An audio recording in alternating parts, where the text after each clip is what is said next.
निंदी फुल्लकमले माधवेन क्रीडारता ब्रह्मानंदं नमस्तुभ्यं सद्गुरु लोकनायक। हे कृष्ण करुणा सिंधु दीनबंधु जगतपथे गोपेश गोपिकाकांत राधाकांत नमस्तुते।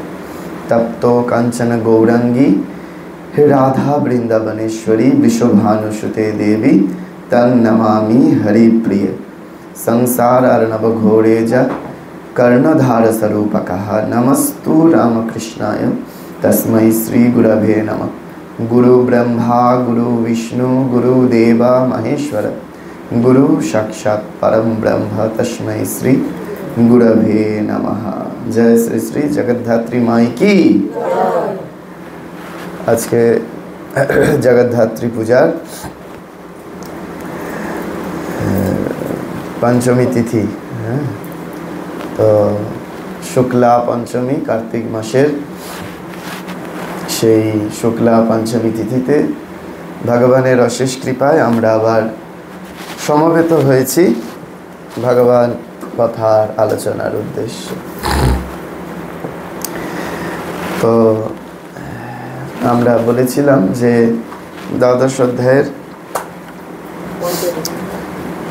13 আর 14 অবধি আমরা আগের দিন ব্যাখ্যা শুনেছিলাম। তো বলে গিয়েছিলাম যে এই মাসের প্রথম বুধবারটি এসে আবার আমরা দ্বাদশ অধ্যায়ের ব্যাখ্যাটা শেষ করব, না হলে ব্যাখ্যাতে তো একটু বেশি সময় লাগে।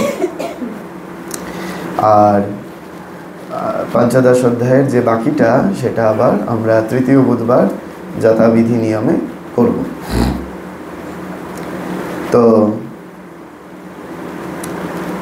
পবিত্র ক্ষণ, পবিত্র মুহূর্ত, পবিত্র দিন, পবিত্র তিথি এগুলো চলছে এখন আমাদের।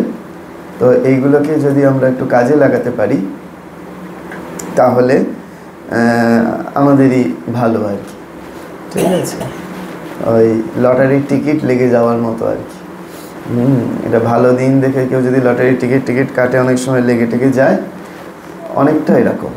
মা বলছেন যা হয় না কোনো কালে তাই হয় ক্ষণে মূলে।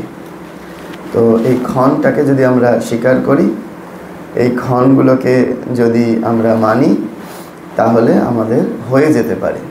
শ্রীরামকৃষ্ণদেব বলছেন শনি মঙ্গলবারে মায়ের একটু বেশি প্রকাশ।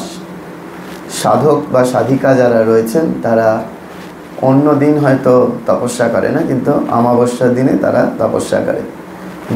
বৈষ্ণবীরা যারা রয়েছে তারা হয়তো অন্য দিন হয়তো ঠিকমতো পালন করে না, কিন্তু একাদশীটা খুব ভালো করে পালন করে। কেন করে না, ওই স্পেশাল দিন ভগবান নির্বাচন করে দিয়েছেন। সেই স্পেশাল দিনে যদি আমরা একটু বেশি বেশি করে ভগবানকে ডাকি, তাহলে ভগবান আমাদের প্রতি বেশি প্রসন্ন হবেন বা হন। যেমন আমরা হয়তো সারা বছর নুন ভাত ফ্যান ভাত হলেও দুর্গা পুজোর সময় সকলের বাড়িতে মোটামুটি কম বেশি একটু ভালো খাবার হয়। কেন না, দুর্গা পূজা। ঠিক সেরকম যে ওই স্পেশাল দিন, স্পেশাল তিথি সেইগুলো।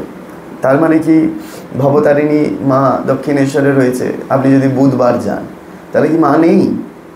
তাহলে ঠাকুর বললেন কেন যে শনি মঙ্গলবারে মায়ের বেশি প্রকাশ? তাহলে বুধ শুক্র কি দোষ করলো? দোষ কিছু করে নাই। আসল উদ্দেশ্যটা হচ্ছে এই যে এইগুলো হচ্ছে প্রসিদ্ধ হয়ে আছে। শনি মঙ্গলবারে কি হচ্ছে, সবাই একসঙ্গে মাকে ডাকছে। এই যে সবাই একসঙ্গে মাকে ডাকছে, তার ফলে আমাদের ইংরেজিতে একটা শব্দ রয়েছে থট ওয়েভ, চিন্তার তরঙ্গ। সেই চিন্তার তরঙ্গ এত বেশি পরিমাণে পাওয়ারফুল হচ্ছে, যেটা আমাদের সকলের ওপর প্রভাবিত হচ্ছে। ঠিক আছে, তো সেই জন্য প্রকাশটা একটু বেশি। হ্যাঁ, প্রকাশটা একটু বেশি। ঠিক সেরকম এই যে এখন দুর্গা পুজো থেকে, মানে মহালয়ার পরের দিন থেকে আর কি, যে দেবীপক্ষের সূচনা হয়েছে, সেই দুর্গা পুজো, লক্ষ্মী পুজো, হ্যাঁ, তারপরে কালী পুজো, এখন হৈমন্তিকার আরাধনা, জগদ্ধাত্রী পূজা। এবার আমাদের আনন্দের বিষয়, তাই না? আর প্রত্যেকটি দেখুন মাকে কেন্দ্র করে, বেশিরভাগ পূজাগুলোই দেবীকে কেন্দ্র করে। দেবতাদের পুজো আমাদের খুব কম করি আমরা, দেখবেন দেবতাদের পূজা আমরা খুব কম করি। হ্যাঁ, দেবীর পূজা বেশি করি, অর্থাৎ মায়ের পূজা বেশি করি। কেন করি না দেখবেন খুব ভালো করে, যে ছেলেবেলা থেকেই এটা ভ্যারি করে যদিও, তবু বেশিরভাগ ক্ষেত্রে যেটা দেখা যায় যে এরকম একটা বাচ্চা ছেলে তার মাকে প্রশ্ন করছে যে মা, যে এরকম আমরা এত দেবীর পূজা করি কেন? এই দুর্গা পূজা হলো, লক্ষ্মী পূজা হচ্ছে, কালী পূজা হচ্ছে, জগদ্ধাত্রী পূজা হচ্ছে, এরপর আবার সরস্বতী পূজা হবে, তারপর আরো শীতলা মনসা সব লেগেই আছে। তখন মা তার সহজ বুদ্ধিতে তার ছেলেকে উত্তর দিচ্ছে, বলছেন যে দেখ, তোর যখন খুব মন খারাপ করে, হ্যাঁ, তোর যখন কোনো কিছু চাইতে ইচ্ছা করে, পেতে ইচ্ছা করে, তা তুই কার কাছে বেশি বায়না করিস, বাবার কাছে না আমার কাছে?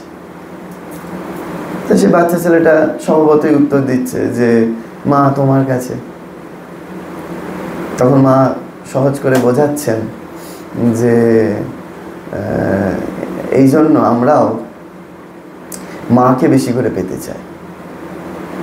হ্যাঁ, ঠাকুর বলছেন না যে মা নামের চেয়ে মধুর নাম আর কিছু হয় না। তো একাক্ষরী নাম মা, কিছু না জানলেও চলে, শুধু মা বলে ডাকলেই হলো।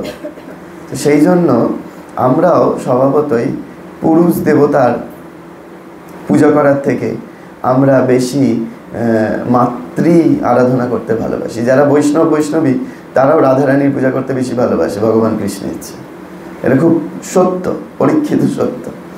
হ্যাঁ, কেন না মাতৃসুলভ, মাতৃ মনোভাব, মায়ের স্নেহ, মায়ের করুণা এমন একটা ভাবে মিশ্রিত রয়েছে আমাদের সাথে যে আমরা মা বলে ডাকতে বেশি ভালোবাসি। তো সেই জন্য আমাদের সমাজে বেশি পরিমাণে মায়ের প্রভাব।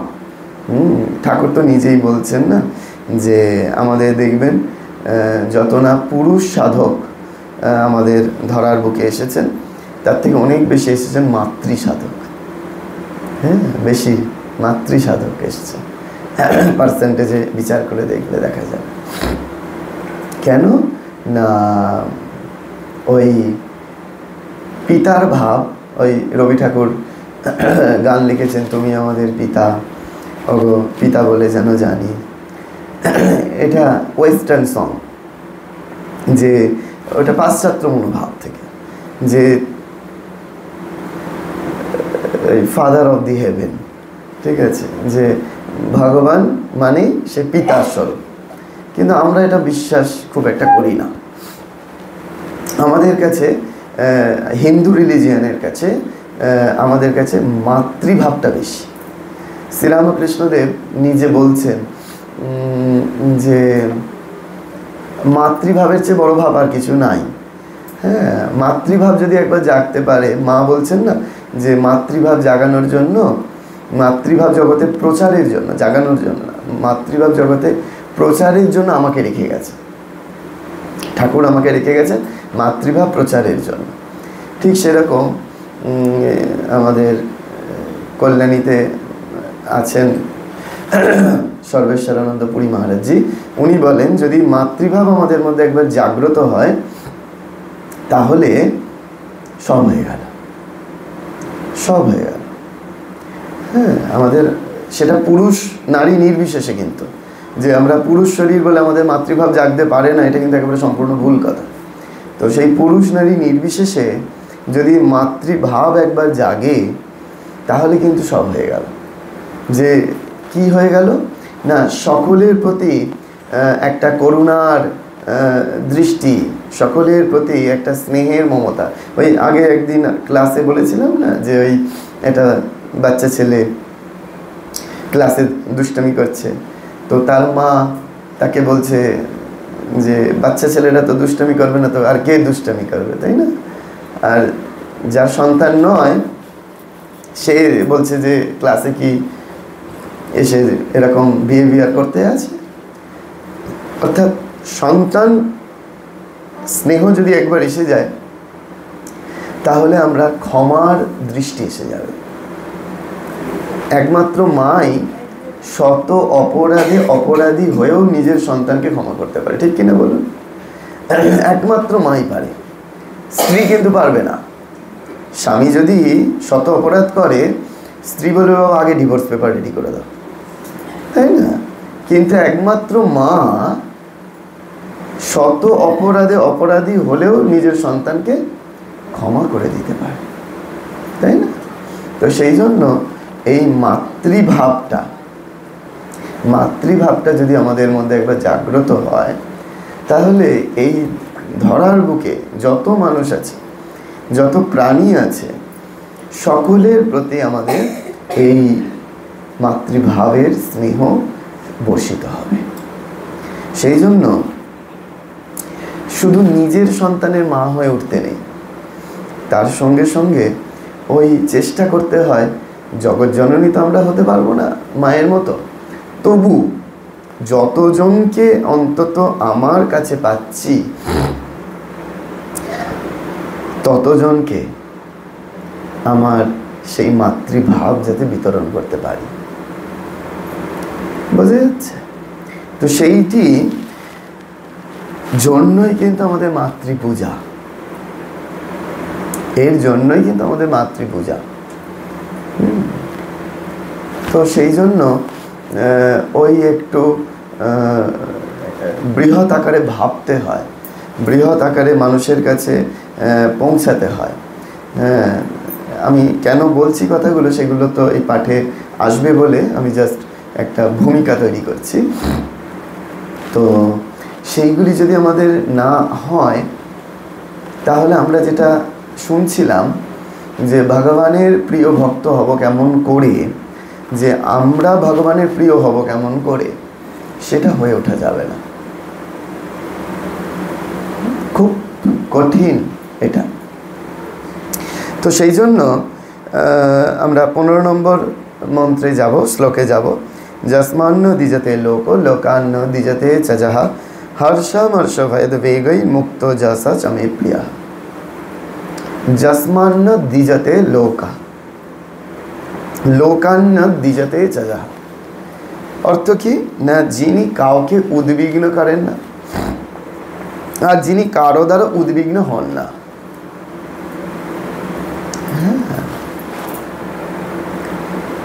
যিনি কাউকে ডিস্টার্ব করবে না, আবার কেউ যদি ডিস্টার্ব করে তিনি ডিস্টার্ব হবেন না। এই হচ্ছে একটা সোজা কথা। উদ্বিগ্ন করেন না, উদ্বিগ্ন হন না।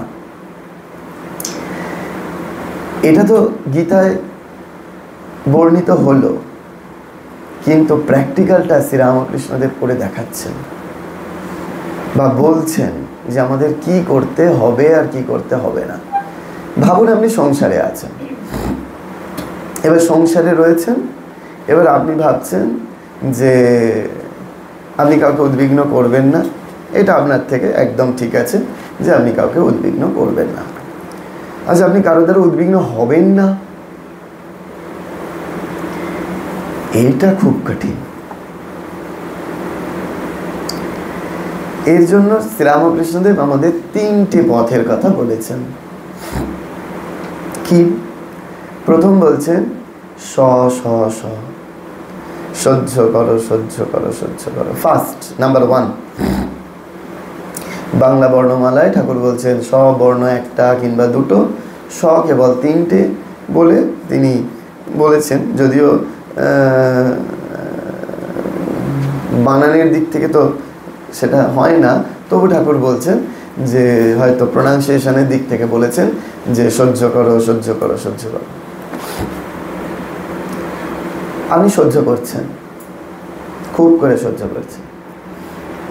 আপনি যত সহ্য করছেন আপনাকে উদ্বিগ্ন তত মানুষ করছে। ঠাকুর এটা জানতেন। সেই জন্য এই কথামৃত বা ঠাকুরের কথা, মায়ের কথা, এই আজকেই জাস্ট কয়েক ঘন্টা আগে আমার সাথে একজনের কথা হচ্ছিল, সে আমার বলছে যে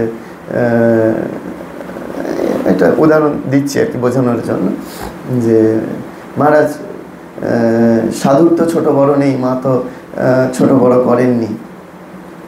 আমি বললাম যে তুমি হয়তো ঠিকই পড়েছ, কিন্তু মা এটাও বলেছেন শিক্ষিত সাধু হাতির দাঁত সোনা দিয়ে বাঁধানো।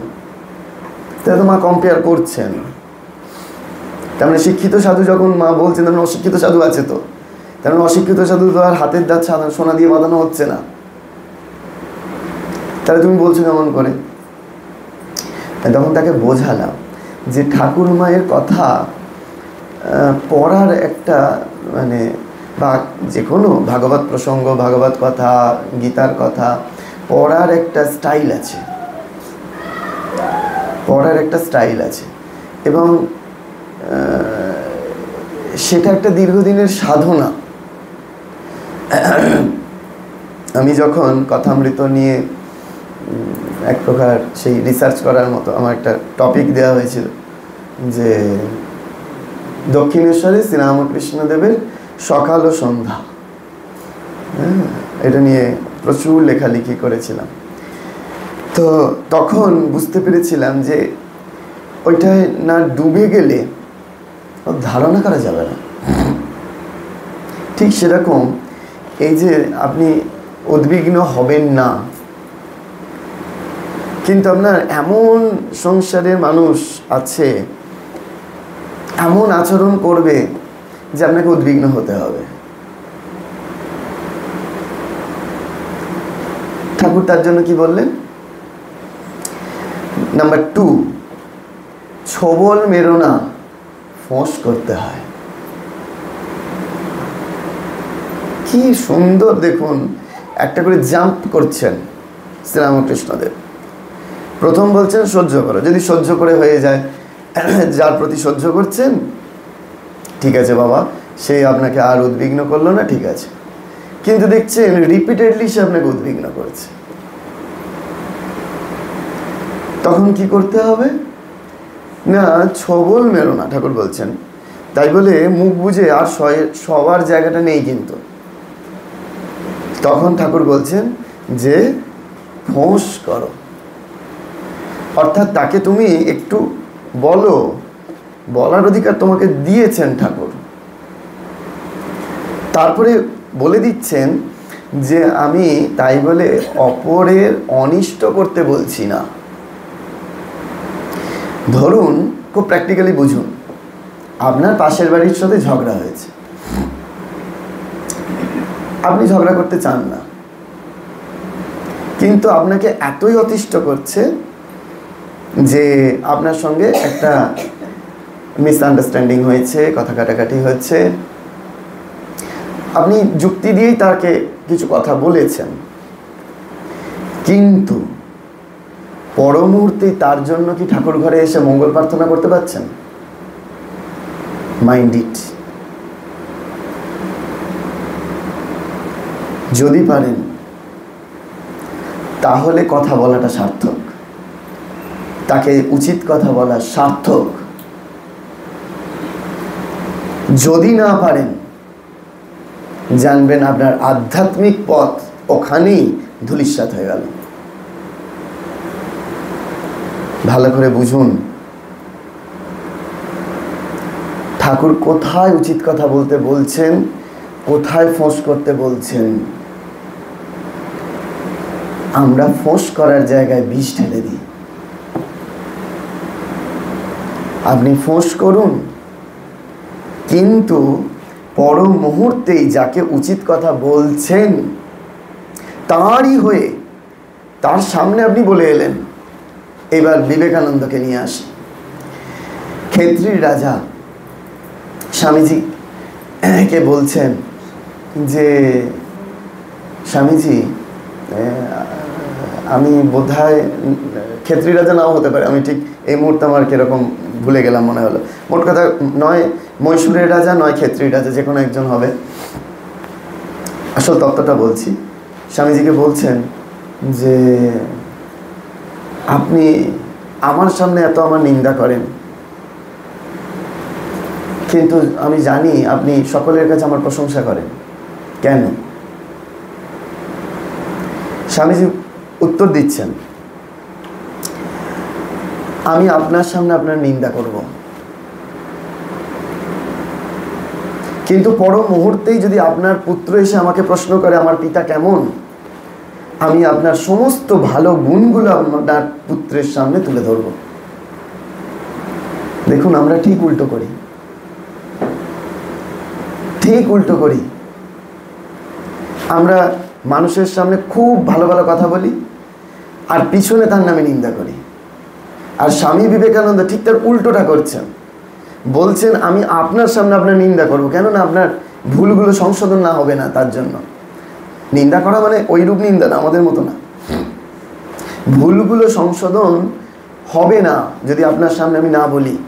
পর মুহূর্তেই যদি আপনার পুত্র এসে আমাকে জিজ্ঞেস করে আমার পিতা কেমন, তাহলে আপনার সমস্ত ভালো গুণগুলো আপনার পুত্রের সামনে বলবো।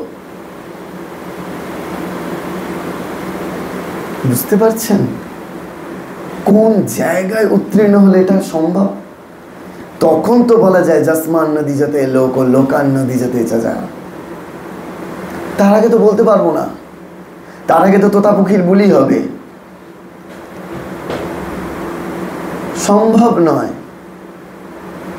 সেই জন্য খুব সিনসিয়ার, আপনি উচিত কথা লোককে বলুন, কিন্তু সেটা এখান থেকে না, এখান থেকে। ভগবানের কথা বলুন, সেটা এখান থেকে না, এখান থেকে। তফাৎটা বোঝাতে পারছি কি? যখন লোককে মনে হবে যে উদ্বিগ্ন করছে আপনাকে, দুটো কথা তাকে বলতে হবে, এখান থেকে বলে দিন, এখানে না। চাণক্যের শ্লোকটা মনে রাখবেন, মধুতিষ্ঠতি জিহ্বাগ্রে হৃদয়ে তু হালাহলম, সেটা যেন না হয়। আপনি এখান থেকে বলুন, এখানেই ভুলে যান। পর মুহূর্তে ঠাকুর ঘরে গিয়ে তার কাছে তার জন্যই হাত জোর করে প্রার্থনা করুন, হে ঠাকুর তুমি ওর মঙ্গল করো। আমি তাকে আঘাত দেবার জন্য এই কথাগুলো বলি নাই,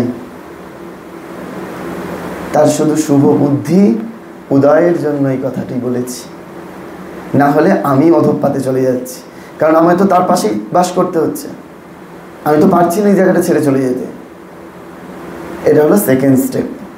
থার্ড স্টেপ দেখছেন, বারবার বারবার বারবার এতেও হচ্ছে না, এতেও হচ্ছে না, এতেও হচ্ছে না। ঠাকুর তখন বললেন, বাঘ নারায়ণ, তাকে দূর থেকে প্রণাম করো, কাছে গিয়ে আলিঙ্গন করতে যেও না। দেখবেন উৎপেতে লোক এমন আছে না সংসারে, আপনি শতবার বোঝালেও আপনাকে তারপরেও এসে ডিস্টার্ব করবে। তখন আর কি করবেন? বাবা তুমি বাঘ নারায়ণ, তুমি তোমার রাস্তায় চলো, আমি আমার রাস্তায় চলি। এবার চেঞ্জ। শ্রীরামকৃষ্ণদেবের কথা এইভাবে পড়তে হয়। যদি আমরা ওই পড়ার ধরনটা জেনে যাই, তাহলে আমাদের জীবনটাকে গঠন করতে পারবো। আর না হলে আমরা ওই বড় বড় কথা আওড়াবো, বড় বড় সাধুদের কাছে গিয়ে তারা যেভাবে বলবে আমরা ভাববো আমরা বোধহয় সেই রকম জায়গায় চলে গেছি। হবে না। আপনি আপনার ঘরের সন্তানটি হয়তো ক্লাস 7-এ পড়ে, আর আপনি একজন বিরাট মাপের প্রফেসরকে প্রাইভেট টিউটর রেখেছেন। সেই টিউটর আপনার সন্তানটিকে বলছেন, জানিস তো আমি যখন পিএইচডি করেছি তখন আমি এরকমভাবে পড়েছি, এত ঘন্টা পড়েছি, এত সময় পড়েছি। তো ক্লাস 7-এর ছাত্র বা ছাত্রী সে পিএইচডির গল্প শুনে কি হবে? তার বলা উচিত, আমি যখন ক্লাস 7-এ পড়েছি তখন আমি বিকেলবেলা খেলেওছি, আবার সন্ধ্যেবেলা পড়েওছি। তাই জন্য আজকে আমি পিএইচডিটা করতে পেরেছি। ভাষাটার মধ্যে তফাৎটা বুঝুন। সমস্যাটা আমাদের ওই জায়গায়, যখন সাধুরা একটা জায়গায় অ্যাচিভ করে নেয় তখন তারা ওইটাই বলছে। কেন বলছে তার কারণটা বলি। কারণ ওটাই হচ্ছে আমাদের আলটিমেট ডেস্টিনেশন, ওটাই আমাদের লক্ষ্য। সেই জন্য তারা বারবার করে আমাদেরকে মনে করিয়ে দিচ্ছেন যে দেখো, তুমি যাই করো না কেন তোমার ওটাই লক্ষ্য। তুমি একজন যদি ভালো স্টুডেন্ট হও তাহলে তোমাকে ওই পিএইচডি কমপ্লিট করতে হবে, একটা রিসার্চ করতে হবে, ওটা তোমার লক্ষ্য। কিন্তু ওই পিএইচডিটা কমপ্লিট করতে গেলে আমি ক্লাস 7 থেকে কিভাবে পড়াশোনাটা করেছি সেই গল্পটাও তাকে শোনাতে হবে। সাধুর জীবন ঠিক সেইরূপ হওয়া উচিত। আমি যখন ওই হায়ার স্টেটটা অ্যাচিভ করে ফেলেছি, সেইটা অ্যাচিভ করতে গিয়ে একদিনে হয়নি। এই যে যাত্রা পথটা কি করে হয়েছে সেইটা শোনানো উচিত। সেটা আমাদেরকে শোনাচ্ছেন কথামৃত, সেটা আমাদেরকে শোনাচ্ছেন লীলা প্রসঙ্গ, সেটা আমাদেরকে শোনাচ্ছেন মায়ের কথা। দেখবেন মা অকপটে স্বীকার করেছেন। মায়ের শরীর খারাপ, রোজ মায়ের অভ্যাস হচ্ছে 3টের সময় ঘুম থেকে উঠে জপ করা, জপে বসা। মা নিজে মুখে স্বীকার করছেন শরীর খারাপ, 2 দিন দেরিতে উঠেছি। 2 দিন বলছেন 2 দিন দেরিতে উঠেছি। 3 দিনের দিন একটু শরীর ভালো লাগলেও এমন অলসতা ঘিরে বসেছে, বিছানা ছাড়তে ইচ্ছা করছে না। কে বলছেন? স্বয়ং জগৎজননী মা সারদা দেবী বলছেন, বিছানা ছাড়তে ইচ্ছা করছে না। তখন মনকে বললুম, মন, এর নাম অলসতা। এটাকে কাটাতে গেলে তোমাকে জোর করেই উঠতে হবে। এই হচ্ছে যাত্রাপথটা বলছেন। এই যাত্রাপথটা আমাদের কেউ শোনায়নি এতকাল। এই যে জোর করেই করতে হবে, এটা মা শেখাচ্ছেন, দেখাচ্ছেন। স্বামীজি তো আরো পরিষ্কার করে বলেছেন। যদি এখানে আপনারা মায়েরা না থেকে পুরুষরা থাকতো, আমি স্বামীজির উদাহরণ দিতাম। পরিষ্কার করে বলেছেন। এই যাত্রাপথটা আমাদের শোনা খুব প্রয়োজন। এই 2 দিন আগে আমাকে একটি সাধের অনুষ্ঠানে, আপনারা জানেন না, সেই ওই পুত্র বা সন্তান জন্মানোর আগে সাধের অনুষ্ঠান হয়, তো ওই রকম একটা অনুষ্ঠানে আমাকে ইনভাইট করেছিল। তারা মানে যার সন্তান হবে সে তার শাশুড়ি মাকে বলেছেন যে আমার জন্য আলাদা করে কোনো অনুষ্ঠান করতে হবে না, মহারাজজিকে ডেকে যদি ভগবানের কথা শোনানোর একটা আয়োজন করা হয় ওতেই আমার আনন্দ। তো আমি গেছিলাম। তো সেখানে গিয়ে বলছিলাম যে শ্রীরামকৃষ্ণদেব যখন আবির্ভূত হচ্ছেন, চন্দ্রামণি দেবী যখন অন্তঃসত্ত্বা হচ্ছেন, মা যখন জন্মাচ্ছেন, শ্যামাসুন্দরী দেবী যখন অন্তঃসত্ত্বা হচ্ছেন, এই যে অন্তঃসত্ত্বার সময়টা, টাইম ডিউরেশনটা তারা কি করে কাটালেন? কজন জানি বলুন তো? সবাই তো আমরা শ্রীরামকৃষ্ণদেবকে জানতে যাই, সবাই তো মা মা করে নাচি, কিন্তু মায়ের আসবার আগের প্রাককালটা, যে ওই শ্রীরামকৃষ্ণদেব গিরিশ ঘোষকে বলছেন, যখন গিরিশ ঘোষ বলছেন তুমি আমার সন্তান হয়ে জন্মাবে, শ্রীরামকৃষ্ণদেব বলছেন আমি তোর মতো মদমাতালের ছেলে হতে যাবো কেন? আমার পিতা জানিস বলে শুরু করছেন, কিরকম সদাচার নিষ্ঠ ব্রাহ্মণ ইত্যাদি ইত্যাদি বলতে শুরু করছেন। তাহলে ওই যে সময়টা, যে চন্দ্রামণি দেবী যে সময়টা অন্তঃসত্ত্বা রইলেন, শ্যামাসুন্দরী দেবী যে সময়টা অন্তঃসত্ত্বা রইলেন, কজন আমরা পড়ছি, কজন আমরা জানছি, কজন আমরা সেইভাবে আমার ঘরের ছেলের বউকে বা নিজের মেয়েকে তৈরি করছি যে এই সময়টা এইভাবে কাটাতে হয় রে।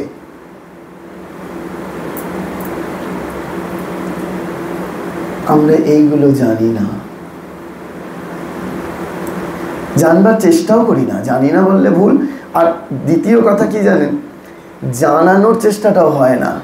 তবে এখন আমার বেশ ভালো লাগছে, এখন মোড় ঘুরছে যে জন্মদিন বাড়িতে আমাকে ইনভাইট করছে, তারা ভগবানের কথা শুনতে চাইছে। আমি কিছুদিন আগেই গেছিলাম, একটি কলেজ স্টুডেন্টের জন্মদিন, তার সমস্ত কলেজের ছেলেমেয়েরা এসছে, ওদেরকে নিয়ে আমি একটা ক্লাস নিলাম। একটা মোড় ঘুরছে, সেটা দেখে যদি কিছু মানুষ সচেতন হয় যে না, এইভাবে কেবলমাত্র আত্মীয়দের পরিতোষণ নয়, একটা ভক্ত জীবন কি করে যাপন করতে হয়, তবে তো ভগবানের আমি প্রিয় ভক্ত হতে পারবো, নচেত হতে পারবো না। তাহলে যস্মান্ন দ্বিজতে লোক লোকান্ন দ্বিজতে চাজাহা হর্ষামর্ষ ভয়দ বেগৈ। হর্ষ মানে কি? আনন্দ। আর অমর্ষ মানে কি না, অমর্ষ মানে হচ্ছে অপরের উন্নতি দেখলে যদি আমার বার্নিং সেন্সেশন হয়, অর্থাৎ আমার গায়ে জ্বালা ধরে অপরের ভালো দেখলে, এটা হচ্ছে অমর্ষ, হর্ষামর্ষ। এই দুটোকেই ভক্ত চাইবে না। তখন কি হবে? ইয়া সচা মে প্রিয়, সেই ভক্ত আমার প্রিয়। নেক্সট, अनापेक्ष शुचिर दक्ष उदासीन गतव्यतः सर्वारंभ परित्यागी यो मद भक्त समे प्रिय। এটা ব্যাখ্যার প্রয়োজন নেই। আপনারা যদি খুব ভালো করে মায়ের কথা পড়েন তাহলে বুঝতে পারবেন অনাপেক্ষ শুচির দক্ষ, একই সঙ্গে শুচিতা এবং একই সঙ্গে দক্ষতা, এর আগেও বলেছি এটা। অনাপেক্ষ মানে নিস্পৃহ, স্পৃহা শূন্য, যে করছি ঠিক আছে করছি, কালকে থেকে যদি বন্ধ হয়ে যায় দুঃখ নাই। এইরূপ হওয়াটা আমাদের পক্ষে খুব কঠিন, খুব কঠিন। এতদিন সেবা কাজ করেছি, এখন সেবা কাজ করতে পারি না বলে দুঃখ হয়, তার মানে নিষ্ক্রিয় হতে পারি নাই। যদি নিষ্ক্রিয় হওয়া যায় তাহলে দুঃখ আসবে না। এই অনাপেক্ষা, উপেক্ষা শূন্য, নিষ্ক্রিয় হও।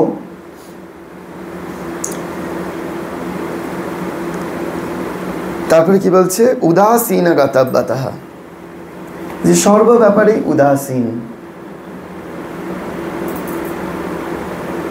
ঠিক আছে, হচ্ছে হবে। তবে সাংঘাতিক এই গীতার কথাগুলো, এই গীতার কথা বুঝতে গেলে কথামৃত ঠিক ঠিক করে পড়তে হবে। যখন ওই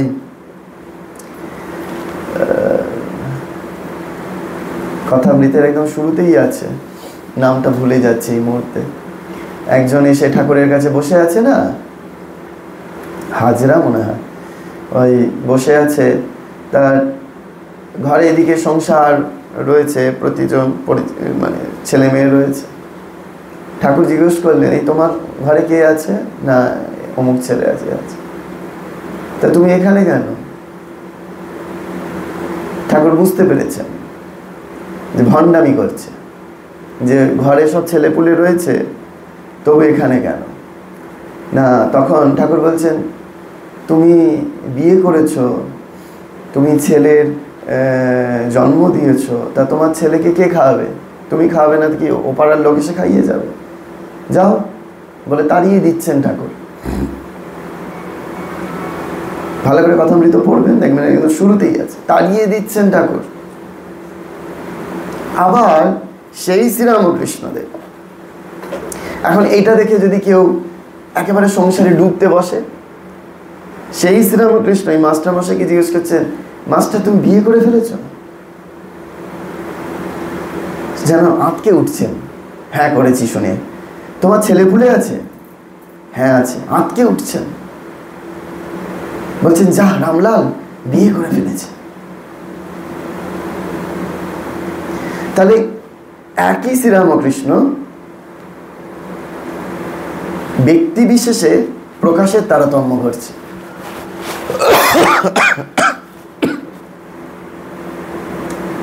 একই খাবার, আপনাদের এখানে কার কার কোভিড পজিটিভ হয়েছিল আমি জানি না, ভগবান করুক না হোক, যখন এই শরীরের হয়েছিল তখন ওই একই খাবার তেল ঝাল মশলা দিয়ে রান্না হচ্ছে, বাকিরা টেস্ট পাচ্ছে, এই শরীর টেস্ট পাচ্ছে না। তাহলে খাবারটার তো সমস্যা কিছু না, সমস্যাটা তো হচ্ছে শরীরের জীবেরগুলো। তাহলে শ্রীরামকৃষ্ণদেব এক, যার যেমন আধার তার তেমন করে ট্রিটমেন্ট হচ্ছে। এটা আরো ভালো বুঝতে পারবেন ডায়েটিশিয়ানের কাছে গিয়ে। একই রোগ কিন্তু ডায়েট চার্টগুলো আলাদা হয়ে যায়। কেন না? ওয়েট, হাইট ইত্যাদি দেখে, যারা নিউট্রিশন পড়েছে আপনারা যদি জানেন, ঘরের ছেলেমেয়েরা যদি পড়েন খুব ভালো করে বুঝতে পারবেন, এগুলো চার্ট আলাদা হয়ে যাচ্ছে। ঠিক সেরকম বলা হচ্ছে যে এই উদাসীন মানে এরকম নয় যে আমি সব কিছু ছেড়ে একেবারে সেই পাগলের মতো ঘুরে বেড়ালাম, না, এটা নয়। সব কিছুতে সজাগ থাকতে হবে। তারপরে ঈশ্বরকে ডাকা। নেক্সট বলছে ইয়নরিষ্যতি ন দেষ্টি ন শোচতি ন কাংসতি শুভাশুভ পরিত্যাগী ভক্তিমান যা স্বামী প্রিয়া, যিনি ইষ্টপ্রাপ্তিতে হৃষ্ট হন না। আমাদের প্রত্যেকের যে যার ইষ্ট দেবতা দেবী আছেন, মা বলছেন যে যে ইষ্টকে ধরে আছে তার কোনোদিন অনিষ্ট হবে না। সেই জন্য মুখে সবসময় ইষ্টমন্ত্র নাম জপ করতে হয়। অনিষ্ট প্রাপ্তিতে দেশ করেন না, প্রিয় বিয়োগে শোক করেন না। অদ্ভুত কথা, ভগবানের ভক্ত হতে গেলে প্রিয় বিয়োগে শোক করা যাবে না। ঠাকুরের যখন শরীর যায়, মা একবার কেঁদে উঠেছিলেন, একবার, ওগো আমার কালী চলে গেল বলে। তা বলছেন ওগো আমার কালী চলে গেল। তারপরে চোখ মুছলেন আর চোখের জল নাই। ঠাকুর সঙ্গে সঙ্গে দেখা দিয়ে বললেন আমি আর কোথায় গেলুম গো, এই ঘর থেকে ওই ঘরে গেলুম। ঠাকুর দেখা দিয়ে বলেছিলেন। ঠাকুর কোথায় আর যাবেন? ঠাকুরের সেই এসব ঘটনা জানেন কিনা জানি না, ঠাকুরের শরীর কাশীপুর উদ্যান বাটি থেকে কাশীপুর শ্মশানে নিয়ে যাওয়া হচ্ছে। সেই সময় উপেনকে সাপে কামড়াবে, ঠাকুর সঙ্গে সঙ্গে ওই ডেড বডি নিয়ে, তখনও হয়নি, দাহ হয়নি, স্থূল শরীর রয়েছে, প্রকটে নেই, অপ্রকট হয়েছেন। সঙ্গে সঙ্গে উপেনকে বলছেন যে তোর প্রারব্ধ ক্ষয় হয়ে গেল। তার মাকে দেখা দিয়ে বলছেন ভাবি তুই কিছু ভাবিস না, তোর ছেলের কিছু হবে না। তো ঠাকুর কোথায় গেলেন? আছেন তো বর্তমান, নিত্য বর্তমান। সন্ধ্যা হয়েছে তাই বলে আকাশে সূর্যটাকে দেখতে পাচ্ছে না, তাই বলে কি আকাশে সূর্য নেই? এ তো যে বাচ্চা ছেলে বিজ্ঞান পড়েছে সেও বলবে হ্যাঁ আকাশে সূর্য আছে। এখন আমরা দেখতে পাচ্ছি, আবার কাল সকাল হলে দেখতে পাবো। তার মানে নেই তো নয়, অস্তিত্ব শূন্য নয়। জলের মধ্যে চিনিটাকে গুলিয়ে দেওয়া হয়েছে। আপনি যখন গুলছেন বেশ করে চামচ দিয়ে, আপনি জলও দেখতে পাচ্ছেন, চিনিও দেখতে পাচ্ছেন। আপনি বলছেন জল আছে, চিনি আছে, কিছুক্ষণ বাদে চিনিটা গুলে গেল। কেউ বাইরে থেকে এলো, আপনি তাকে গ্লাসটা ধরিয়ে দিলেন, সে কি দেখবে? শুধু শুধু জল দেখবে। তার মানে কি চিনি নেই? তার মানে দৃষ্টিতে প্রত্যক্ষ হচ্ছে না। যদি আস্বাদন করে প্রত্যক্ষ হবে তো। ভালো করে বুঝুন এগুলো, এগুলো গভীর দর্শনের কথা। দীর্ঘদিন আপনারা এইসব ক্লাস করেছেন, 1 বছর 1.5 বছর হয়ে গেল, এখন এগুলো অন্তত একটু ধারণা করতে পারবেন বলে আমার মনে হচ্ছে। আমাদের দৃষ্টিতে সেটা প্রত্যক্ষ না হলেও অনুভবে প্রত্যক্ষ হতে পারে। ঠিক সেরকম এই যে ভগবান বলছেন প্রিয় বিয়োগে শোক হয় না, কার হবে না? না যে জ্ঞানী। আমি এরকম মানুষ দেখেছি। এই বিদ্যা মন্দির কলেজে বলেছিলাম আপনাদের এখানে যে একজন প্রফেসর রাস্তা দিয়ে আস্তে আস্তে খবর পেলেন তার নিজের ছেলে মারা গেছে। তিনি এলেন কলেজে, ক্লাস নিলেন, ছেলেদের সব ক্লাস করে বিকেলবেলা 5টায় বেরোচ্ছেন। তখন মহারাজদের বলছেন যে আমি আস্তে আস্তে শুনেছি আমার ছেলে মারা গিয়েছে, তো কালকে হয়তো না আসতে পারে। তো বলছি করেছেন কি মশাই?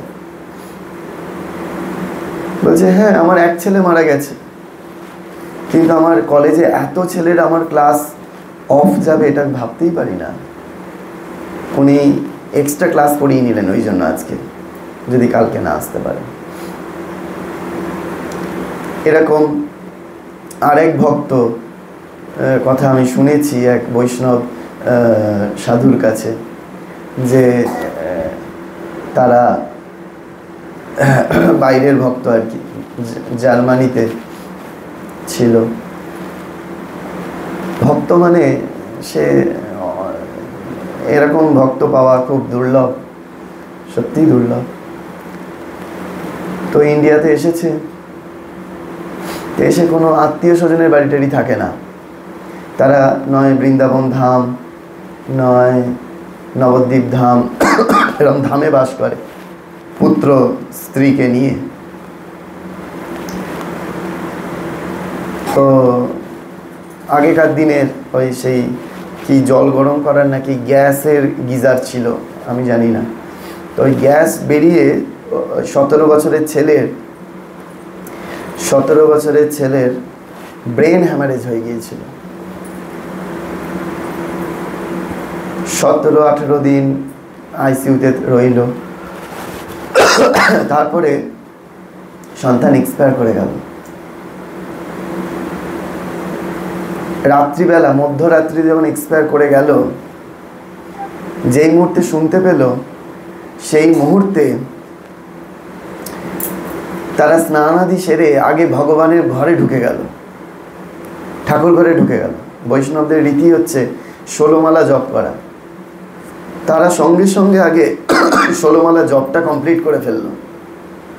কেননা পরের দিন ছেলেকে নিয়ে শ্মশানে গেলে রিলেটিভসরা আসবে, ভক্তরা আসবে, কথাবার্তা বলতে হবে, যদি 16 মালা না হয়। সেজন্য মৃত ছেলে হসপিটালে পড়ে রইল, স্নান সেরে ঠাকুর ঘরে ঢুকে তারা আগে 16 মালা জপ সেরে নিল।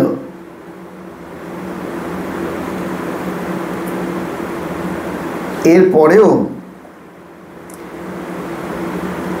তারা যথাবিধি নিয়মে ভগবানের সেবা। এই সময় অন্য মানুষ হলে কি হবে, ভগবানকে আগে কমপ্লেন করবে, দোষারোপ করে, ভগবান তুমি আমার ছেলেকে কেড়ে নিলে কেন, আমার সন্তানকে কেড়ে নিলে কেন।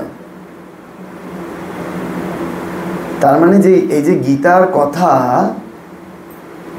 এগুলো ফাঁকা আওয়াজ নয়, এটা বোঝা যায় জানেন এইসব মানুষগুলোকে দেখলে। এই যে প্রিয় বিয়োগে শোক করেন না কেন? না তারা এই আমাদের দিনের যে 24 ঘন্টা, এই 24 ঘন্টাটাকে ঠিকভাবে ইউটিলাইজ করতে পারে। আপনাদের বলেছিলাম যে 3টে ভাগে ভাগ করতে হয়। 8 ঘন্টা হচ্ছে ভগবানের জন্য, 8 ঘন্টা হচ্ছে সংসারের জন্য, আর 8 ঘন্টা হচ্ছে নিজের জন্য। 8 ঘন্টা, 8 3 8 24, 8 ঘন্টা ভগবানের জন্য। সাধু সঙ্গ করতে হবে, ভগবানের নাম জপ করতে হবে, মন্দিরে যেতে হবে, ভজন করতে হবে, কীর্তন করতে হবে, এটা সারাদিনে 8। বাকি 8 ঘন্টা কর্ম করতে হবে আপনাকে, সংসার প্রতিপালনের জন্য আপনাকে কর্ম করতে হবে। আর 8 ঘন্টা নিজের জন্য, 6 ঘন্টা ঘুমাতে হবে, আর 2 ঘন্টা এক্সারসাইজ আছে, খাবার আছে, খেতে হবে, স্নান করতে হবে, জামা কাপড় কাচতে হবে, ইত্যাদি ইত্যাদি, নিজের কাজের জন্য। আমরা যদি প্রত্যেকে এই 8 ঘন্টা হিসেবে কাজ করতে পারি, তাহলে দেখবেন আপনি সংসারকে সন্তুষ্ট করতে পেরেছেন, আপনি সাধু সমাজকে সন্তুষ্ট করতে পেরেছেন, আপনি ভগবানকে সন্তুষ্ট করতে পেরেছেন, এবং দিনের শেষে আপনি নিজে সন্তুষ্ট হতে পেরেছেন। আমাদের ঠিক এর উল্টোগুলো হয়তো। এই আমার কিছুদিন আগে আমাকে একজন ড্রাইভার সারথি নিয়ে যাচ্ছে, সে আমাকে বলছে যে এক সময় আমি 17-18 ঘন্টা কাজ করেছি। আমি তখন তাকে বললাম, হ্যাঁ করেছো, কিন্তু 17-18 ঘন্টা কাজ করে তুমি যেটাকে ইনকাম করবে, 17-18 ঘন্টা না, তার থেকে বলতো বেশি বললো বোধহয়। তো জানি না কথার কথা, বলছে 2-3 ঘন্টা ঘুমিয়ে কাজ করেছি। আচ্ছা, খুব ভালো কথা করেছি। আমি তখন তাকে বললাম যে দেখো, এই যে কাজ করেছো, অর্থ উপার্জন করেছো, এই অর্থ তো তুমি রাখতে পারবে না, কারণ পরিমিত বিশ্রামের কথা শাস্ত্র বলছে। তো তোমার রোগ হবে, সেই রোগে তোমার টাকাটা চলে যাবে, তাহলে ওই রোজগার করার কি মানে? তুমি ভগবানের প্রণামী বাক্সে দেবে না, তুমি ডাক্তারের প্রণামী বাক্সে দেবে, এই তো তফাৎ। কিন্তু তোমাকে তো দিতে হবে একটা প্রণামী বাক্সে, তাহলে ওই রোজগার করার কোনো মানে নেই। কিন্তু যদি সত্যই কেউ যদি ওই 3টে ভাগে ভাগ করে, 8 ঘন্টা 8 ঘন্টা 8 ঘন্টা, তার দিন আনা দিন খাওয়া হয়ে দিনের শেষে একটা নিজের স্যাটিসফ্যাকশনের জায়গা আসবে যে না, আমি 8 ঘন্টা আমি ভগবানের ভজন করেছি, 8 ঘন্টা আমি সংসারকে দিয়েছি। আপনারা নিজেরা করে দেখবেন, প্র্যাকটিক্যাল কোনো দিন পরীক্ষা করবেন। একটা দিন আপনারা 8 ঘন্টা করে ভাগ করে নিলেন, 3টে করলেন, রাতে ঘুমোতে যাবেন, দেখবেন সেই ঘুমটা কেমন হয়। আরেকদিন আপনি 24 ঘন্টার মধ্যে 12 ঘন্টা সংসারকে দিলেন, সংসারের মানুষগুলোকে নিয়ে ঘুরতে গেলেন, সংসারের মানুষগুলোকে নিয়ে সিনেমা গেলেন, মেলায় ফুচকা খেতে গেলেন। সেই দিন দেখবেন আপনার চারদিকটা একেবারে অশান্তিতে ভরে গেছে। কেন না? আপনি ওই বাকিগুলো করেন নিজে, ভগবানকে সমান সময় দেন নিজে। প্র্যাকটিক্যাল প্রমাণিত, দেখবেন করে। সাধুদের জীবনেও ঠিক তাই, এক নিয়ম। যেদিন ভগবানকে খুব করে ডাকা হয়, এই যে সন্ধ্যা হলে কি করতে হয় দেখবেন, কথামৃতের প্রথমেই আছে, ঠাকুরের ঘরে এসে ধুনো দেয়া হইল। ঠাকুর তৎক্ষণাৎ অন্যমনস্ক হয়ে যাচ্ছে। কই, আমাদের ঘরে তো এত ধুনো দেয়া হচ্ছে, আমরা তো অন্যমনস্ক হচ্ছি না। তার মানে তো ওই মহাজনগতস্য পন্থা স্বপন্থা হচ্ছে না। মা তো সঙ্গে সঙ্গে বলছেন, ওরে রাধু, ওরে মাখু, সন্ধে হয়েছে, এখন ভগবানকে ডাকার সময়, ভগবানকে ডাকতে বসো। কই, আমাদের সন্ধ্যা পেরিয়ে যাচ্ছে, রাত পেরিয়ে যাচ্ছে, ভগবানকে ডাকা হচ্ছে না। তো সেই জন্য ভগবানের প্রিয় ভক্ত হলে শুভাশুভ পরিত্যাগী।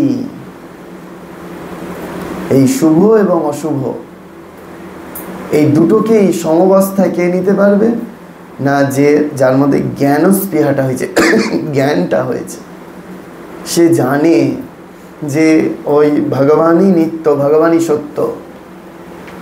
এই সংসারের প্রিয়জন প্রতিজন এরা সত্য না। আমাদের সমস্যাটা কোথায় জানেন তো? দেখবেন একটা চটি বই পাওয়া যায় অমৃত বাণী বলে, আবার একটা করে ঠাকুর মা স্বামীজির ছবি ফ্রি দেয় তাতে, উদ্বোধন থেকে। এই উদ্বোধনে পাওয়া যায়, এটা উদ্বোধনের বই না, বইটা হচ্ছে আমাদের সারদা পীঠের বই, অমৃতবাণী, সবুজ রঙের, খুব সুন্দর বইটা, প্রচুর সেল। আগে দাম ছিল 2 টাকা, তারপরে হলো 3 টাকা, এখন বোধহয় 5 টাকা দাম। তার শুধু ঠাকুর মশামাঝির বাণী আছে কয়টা, ওইটা কিনে পড়বেন, দেখবেন সমস্যাটা কোথায় জানেন? মা বলছেন সংসারের মানুষগুলোর ওপর যার যেমন কর্তব্য, তার ওপর তেমন কর্তব্য করতে হবে, কিন্তু ভালোটি তাদের কাউকে বেশো না।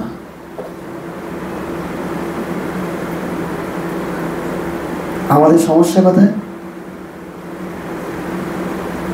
আমরা ভগবানের ওপর বা ভগবানের ভক্তের ওপর কর্তব্য করি,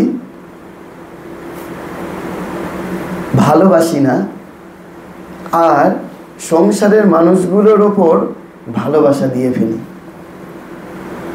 সেখানে কর্তব্য করি না।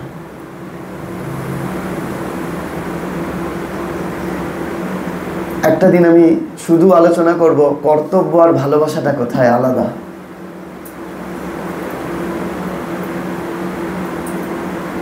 সংসারের মানুষগুলোর ওপর ওই কর্তব্য করতে গিয়ে আমরা তাদের ভালোবেসে ফেলছি।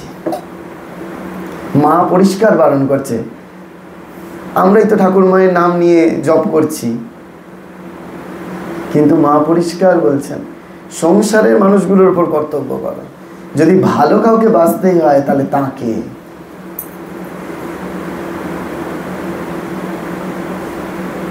অর্থাৎ শ্রীরামকৃষ্ণদেবকে আর তার ভক্তদের। কেন? বুড়ো গোপাল দাদা, অদ্বৈতানন্দজি, এই সিথির বেনিপালে যার বাড়ি, এখন রামকৃষ্ণ মিশন হয়েছে, সেই বুড়ো গোপাল দাদা 11টা গৈরিক বস্ত্র কিনলেন আর 11টা রুদ্রাক্ষের মালা কিনলেন। কাদের দেবেন? না, ওই গঙ্গাসাগর যাত্রী সাধুদের দেবেন। ঠাকুর শুনতে পেয়ে সঙ্গে সঙ্গে বলছেন দে দে, ওইগুলো আমায় দে। বলে কি করলেন? বলে সঙ্গে সঙ্গে 11 জন, 10 জন ত্যাগী সন্তান আর একটা উদ্বৃত্ত রইল, সেটা গিরিশ ঘোষকে দিয়ে দিলেন। আমাদের ঠিক ভাবটা ওই বুড়ো গোপাল দাদার মতো। আমরা ভাবছি যে ওই বাইরের সেবা টেবা করলে খুব ভালো হবে। আমায় একবার খুব বকুনি দিয়েছিলেন, এই কিছুদিন আগে সারদা মঠের পোবরাজিকা অমলপ্রাণা মাতাজির শরীর গেল, যিনি সারদা মঠের জেনারেল সেক্রেটারি মাতাজি ছিলেন। আমি একবার, আপনারা জানেন কিনা জানি না, ওই জয়রামবাটির ওখানে শিহরে একটি সারদা মঠ আছে, হ্যাঁ, যেখানে মায়ের মামার বাড়ি। অর্থাৎ সেই বেল গাছটার পরিবর্তে একটা বেল গাছ লাগানো হয়েছে, সেইখানে একটা বেল গাছ আছে, যে বেল গাছ থেকে ওই মা লক্ষ্মী দেবী বাচ্চা মেয়ের রূপ ধারণ করে এসে শ্যামাসুন্দরী দেবীর গলা জড়িয়ে ধরে বলেছিলেন আমি তোমার ঘরে আসব। সেই সারদা মঠে যিনি এখন বর্তমানে বহু বছর ধরেই উনি রয়েছেন, ওখানকার যিনি অধ্যক্ষা, আমি তার খুব কাছের জন। তো গেলেই, এখন সন্ন্যাস বা সাধু হবার পরে যেতে পারি না, যখন ছাত্র ছিলাম আমি ব্রহ্মচারী অবস্থা তো গেছি যদিও, তো যখন যেতাম তা মাতাজি ওই রামময় মহারাজের গল্প বলতেন। রামময় মহারাজকে উনি দেখেছেন, খুব প্রাচীন মাতাজি আর কি উনি। তা ওনার ওখানে, আমি বলছি সালটা বোধহয় 2012 সাল, আপনারা ভেবে নিন কত বছর আগে। তো 2012-তে তখন ওখানে ওই 200 জন মতো ফ্রি কোচিংয়ে পড়ে বাচ্চা। তা অক্ষয় তৃতীয়ায় আমাদের কিছু না কিছু একটা সেবা কাজ আমি করতাম। তা অক্ষয় তৃতীয়ায় ওই একটু আইসক্রিম, গরমকাল তো আইসক্রিম আরও নানা রকম খাবার দিয়ে একটা প্যাকেট করে মাতাজিকে বলেছিলাম যে বাচ্চাদের দিতে। তা দেওয়া হয়েছিল। সেই দেওয়া হয়েছিল বলে এই সারদা মঠে জেনারেল সেক্রেটারি মহারাজ আমার বকুনি দিয়েছিলেন। কেন? বললেন ওখানে তো সবাই দিচ্ছে। আমার দৃষ্টিগুলোই ছোট্ট থেকে ওনারা পাল্টে দিয়েছিলেন আর কি। বলছেন ওখানে তো সবাই দিচ্ছে, যেখানে কেউ দিতে যাচ্ছে না সেই রকম জায়গায় তুমি যাচ্ছ না কেন?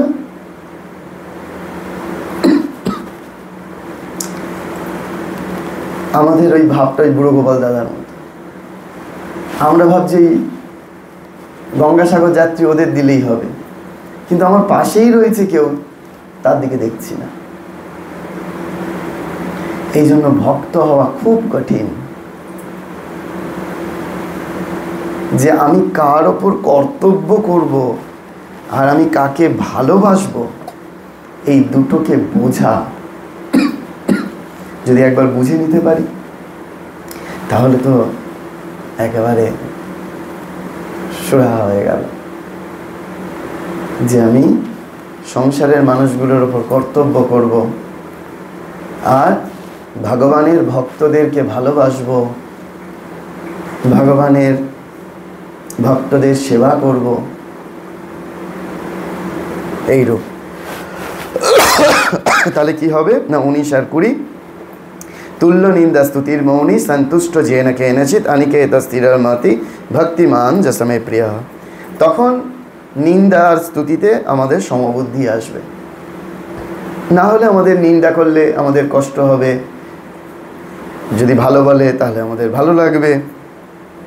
সংযত বাক জীবন নির্বাহে যা পাওয়া যায় তাতেই সন্তুষ্ট, যা পাওয়া যাচ্ছে তাতেই সন্তুষ্ট। যেদিন শাক ভাত জোটাবে সেদিন শাক ভাত। হ্যাঁ, এই কালকেই তারকদাকে বলছিলাম, এই দুদিন ধরে খুব ফ্র্যাঙ্কলি আপনাদের বলছি, হ্যাঁ, ওটা আবার অন্যভাবে নেবেন না। আমার তো এই যা প্রণামী দিলেন সেটা যত শীঘ্র সেবায় কাজে লাগিয়ে দিতে পারা যায় তত আমার আনন্দ হয়। তো এই শরীর একটা অর্থও জমায় না। আমি তো খুব মজা করে বলি, অনেকে বিশ্বাস করে না এটা, যে আজকে যদি ট্রাস্ট আমাকে বার করে দেয়, তাহলে ডানকুনি স্টেশন থেকে যদি আমার ট্রেন ধরতে হয়, তাহলে আমাকে এখানে কোথাও ভিক্ষা করতে হবে, তারপর টিকিট কাটতে হবে। এরকম অবস্থা। হ্যাঁ, থাকে না। তাই দুটো দিন সত্যি সত্যি আর কি, মানে একেবারেই অর্থকরী নাই, এই সামান্য একটু শাক আর ভাতই জুটেছে, তাতে খুব আমি হ্যাপি। কেন হ্যাপি সেটা বলছি।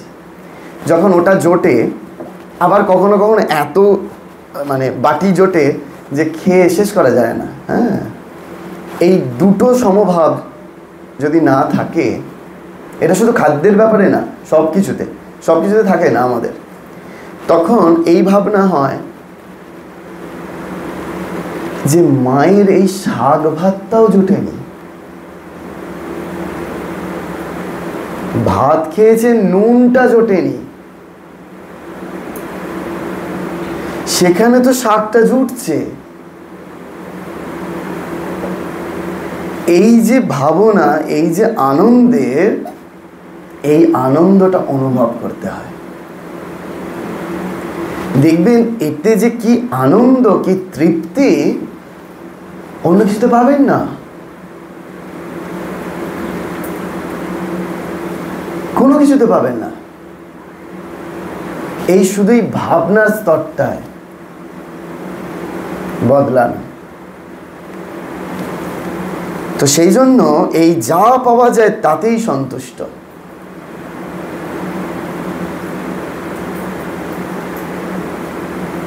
বলা হচ্ছে শেষ, এতু ধর্মামৃতমিদম যতক্তং পর্যুপাসতে শ্রদ্ধা ধানমত পরমা ভক্তাস্তে অতীব মে প্রিয়াহ। কিন্তু যে সকল শ্রদ্ধাবান ব্যক্তি মতপরায়ণ হয়ে উক্ত প্রকার অমৃততুল্য ধর্ম ভক্তিপূর্বক অনুষ্ঠান করেন, সেই সকল ভক্ত আমার অত্যন্ত প্রিয়।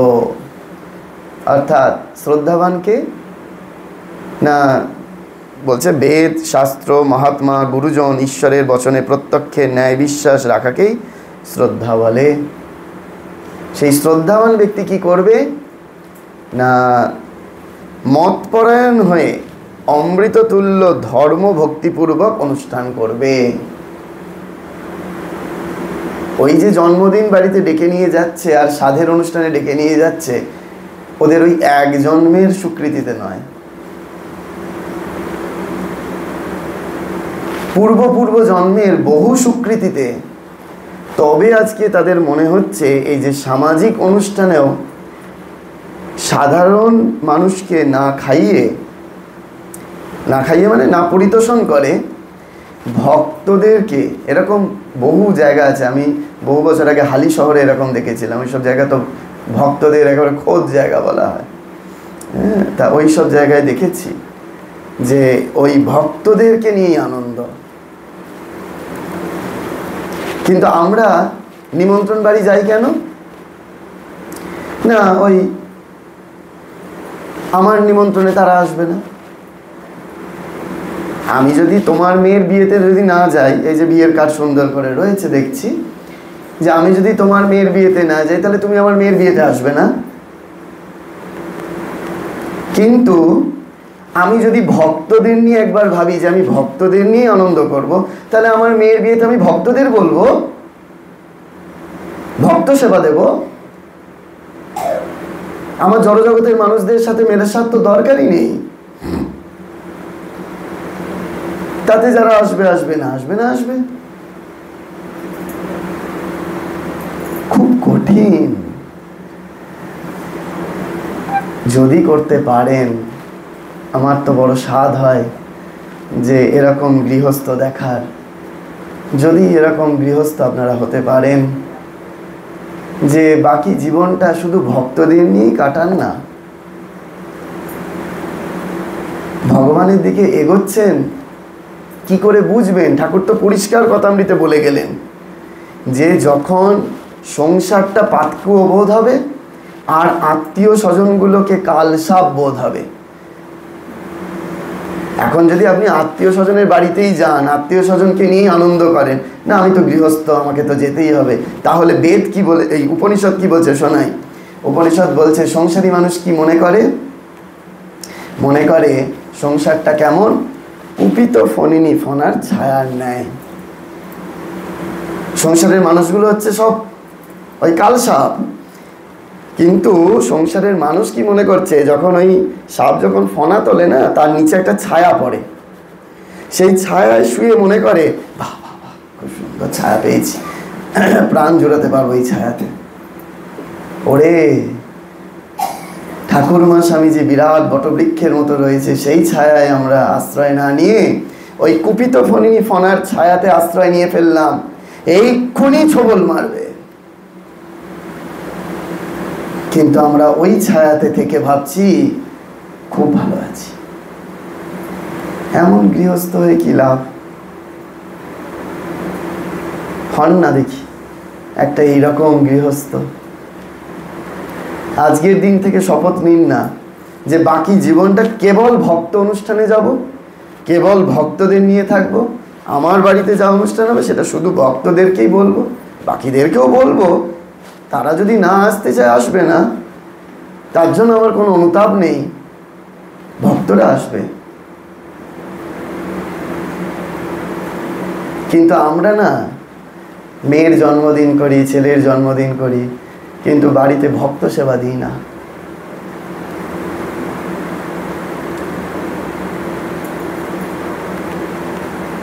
ভক্ত সেবা দেওয়ার অভ্যাস করুন। আগের দিন বলছিলাম না যে মাঝে মাঝে সাধু ভান্ডারা, সাধু সেবা, এগুলো তো গৃহস্থের করণীয়। এই যে আমাদের পরশুদিন দীপদান অনুষ্ঠান হবে, প্রথমে ভাবলাম এটা ভিক্ষা করেই করব, কিন্তু এর আগে আমি যে সমস্ত আশ্রমাদিতে ছিলাম আমি ভিক্ষায় যেতাম, মাধুকরী যাকে বলে, একদম ঝোলা নিয়ে। তা এখানে এসেও ভিক্ষায় বেরিয়েছিলাম প্রথম যখন এসছিলাম, কিন্তু এখানকার মানুষের সেই ধারণাটাই নেই। আমায় এক রামকৃষ্ণ মিশনের দীক্ষিত ভক্তের বাড়ি থেকে বলল যে রামকৃষ্ণ মিশনের সাধুরা তো শুধু দেয়, তারা আবার লোকের বাড়ি থেকে নেয়। তো যাই হোক, এরকম একটা ছোট্ট বাটিতে করে একটু চাল আর একটা তার উপর ঠপাস করে আলু বসিয়ে দিয়ে গেল আমাকে ঝোলাতে। কিন্তু তারাই আবার রামকৃষ্ণ মিশনের দীক্ষিত। আমরা বুঝতে পারি না আমাদের কি করা উচিত, কি করা উচিত না। আমরা জানি না আমাদের গৃহস্থ জীবনটা কি জন্য, গার্হস্থ্য জীবনে আমাদের কি কি করতে হবে। গার্হস্থ্য জীবনই তো ভক্ত সেবা, সাধু সেবার জন্য। আজকে আমার আরেকটা পুজো উদ্বোধনে যেতে হবে, এখানে শেষ করি। এর পরের দিন আমায় একটু মনে করিয়ে দেবেন, আমি গার্হস্থ্য জীবনের একটা সত্য কাশীর ঘটনা দিয়ে শুরু করব। দেখবেন এই গার্হস্থ্য জীবন আমাদের কিরূপ হওয়া উচিত। এবং আপনারা প্রত্যেকে আমাদের যেই সামনে পরশুদিন 8 তারিখ একটা দীপদান সেবার আয়োজন করা হয়েছে। কার্তিক মাসে যদি আমরা ভগবানকে দীপদান করতে পারি, আমাদের সকল মনস্কামনা পূর্ণ হয়। সেটা জাগতিক মনস্কামনা, আধ্যাত্মিক মনস্কামনা। আপনাদের সপরিবারে আমার সকলের নিমন্ত্রণ জানালাম। সবাই পরিবারের সকলকে নিয়ে আসবেন। 4টে থেকে শুরু হবে, যেহেতু ফিরতে অনেক সময় লেট হয়ে যায় সেজন্য এগিয়েছি। আমার তো গলার এই অবস্থা, তো সেই জন্য নামের জন্য মগরা থেকে হরিনাম সংকীর্তনের দল আসবে, হরিনাম সংকীর্তন হবে, একটু ভাগবতী কথা হবে। আর সবাই আপনারা দীপ দর্শন করে আমরা 7টা থেকে 7:15-র মধ্যে শেষ করে দেব। সকলের জন্য বসে প্রসাদের ব্যবস্থা আছে। সকলে ওই দিন কার্তিক মাসে শুভ দিনে বসে প্রসাদ পেয়ে তারপরে আপনারা 8টার মধ্যে হয়ে যাবে, তখন সব কিছুই পাবেন। ফেরা আপনারা আসবেন সপরিবারে, আমার বিনীত নিমন্ত্রণ জানালাম। সকলে আসবেন। আজকে এখানে শেষ করছি। ওম শান্তি শান্তি শান্তি। হরি ওম তৎসৎ।